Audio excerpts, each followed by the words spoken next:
Subscribe now. আচ্ছা, হাত তুলবেন আপনারা। বাচ্চাদের জন্মদিন পালন করেন? জোরে বলুন হা না না।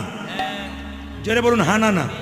বেশ, এবার উত্তর দেবেন। কেক কাটেন? কাটি। জোরে বলুন কেক কাটেন? মোমবাতি জ্বালিয়ে নিভিয়ে দিন। এখন অনেকে এমনি এমনি করছে, মানে কোনটা বলবো কোনটা না।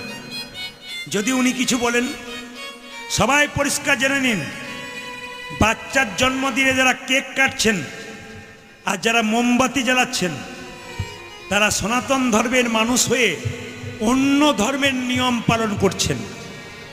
ওটা আমাদের নয়, খ্রিস্টানদের জন্যে বটে। কিন্তু আমরা সনাতন ধর্মের মানুষ কি করছি বলুন তো? পথ খুঁজে পাচ্ছি না, কাঠটাকে ধরবো কাঠটাকে ছাড়বো।